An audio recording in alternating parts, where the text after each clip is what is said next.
Jamaa ananiombea malazi huyu. Sasa hivi una mafua. Hata kukuta wewe unaopiga swala 5 mkeka. Mimi mtu akijiti hainikuti. Bwana sika kuuliza umepona? Baki gafa. Sasa unajua siponionaga ofisini najua mimi nina matatizo. Kumbe mimi nina maisha mengine huko nalimisha watu Bagamoyo.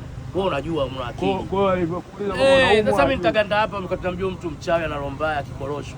Naenda kwenye vilimo huko Bagamoyo. Wazee wangu mimi hawajaniacha hivi hivi bro. Wameniachia maeneo Bagamoyo napiga hatua. Ndio napima. Tofauti naye watu wagombane ndio wanunue wape. Yaani hela yake inagombanisha watu wamwache ardhi. Si dhambi huyu. Yaani hata nyumba zake usiende kuishi. Kwa sababu watu hawajataka kuuza kwa roho zao. Anawagombanisha na pesa yake ya mzunguko.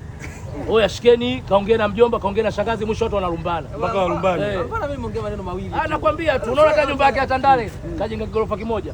Tandale Mwananyamala. Sijui mwenyewe atajua yeye. Sasa pale watu yaani hao wapa ile hela kwanza ishaisha. Wana mlani wao wakipita wanaangalia kigorofa. Sio vizuri. Tafuta ardhi kwa nguvu zako. Wakiji hapa wanapita wanaomba nauli. Hata hapa maruni. Kweli ubinadamu. Mimi mwenyewe ananiombea dua, kaiona hii gari yangu mpya kachanganyikiwa. Amini. Sio gari tunakuuliza umepona. Kwema. Karibu bwana. Isa kafungua kwa chama godoro njoo muungishe.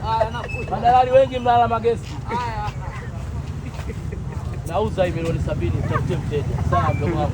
Tafutie mteja milioni 70.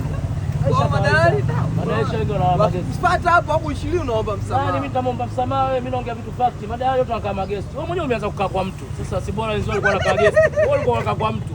Achelewe ukapata usingizi asubuhi ukauze magereza. Vipi bwana wewe? Wakati unampokea yeye anakaa kwa mtu. Anakaa kwa mtu. Achelewe asubuhi akauze magereza. Neno la ukweli hilo. Mimi naomba vitu vya ukweli huyu. Mbona sasa anakimbia baada ya kuambiwa ukweli? Jamani Wasafi Beti.